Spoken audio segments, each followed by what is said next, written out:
একসময় সোশ্যাল মিডিয়ায় stylish content creator হিসাবে পরিচিত ছিলেন তহিদ আফ্রিদি, কিন্তু 2025 সালে আগস্টে গ্রেপ্তার হওয়ার পর যেন একের পর এক বিস্ফোরক অভিযোগে বদলে যায় তার পরিচয়। হত্যা মামলা, আন্দোলন দমনের অভিযোগ, ভয়ভীতি, নারীদের সঙ্গে প্রতারণা, এমনকি গোপন ফোন আলাপ, সব মিলিয়ে আলোচিত এই কন্টেন্ট ক্রিয়েটরকে ঘিরে তৈরি হয় তুমুল বিতর্ক।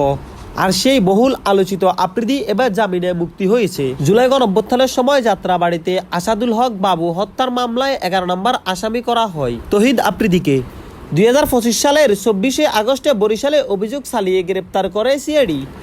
এর আগে একই মামলায় গ্রেপ্তার হন তার বাবা নাসিরউদ্দিন সাথী। মামলার প্রথম আসামিদের তালিকায় ছিলেন সাবেক প্রধানমন্ত্রী শেখ হাসিনা, ওবায়দুল কাদের ও সাবেক আইজিপি আব্দুল আল মামুন। গ্রেপ্তারের পর তহিদ আফ্রিদিকে নিয়ে আসে সিআইডি।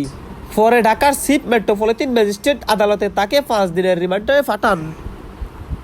শুনানিতে রাষ্ট্রপক্ষ দাবি করে আন্দোলনের সময় লাইভে এসে তিনি আওয়ামী লীগ, যুবলীগ, ছাত্রলীগকে আন্দোলনকারীদের বিরুদ্ধে উস্কানি দিয়েছেন, এমনকি ছাত্রদের ভয় দেখিয়েছেন। নগ্ন ভিডিও ধারণ করার অভিযোগ তোলা হয় আদালতে। তবে নাটকীয়তা এখানে শেষ হয়নি। গ্রেপ্তারের পর ভাইরাল হতে থাকে একের পর এক ফোন আলাপ ও ব্যক্তিগত অভিযোগ।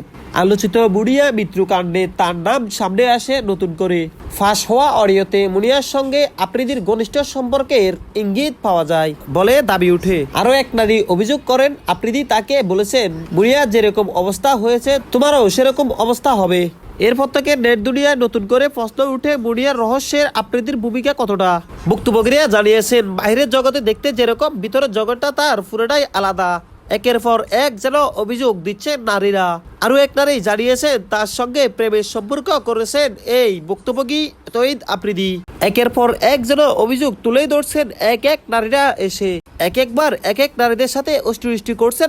দেশ বার্তা, মোহাম্মদ আজিম।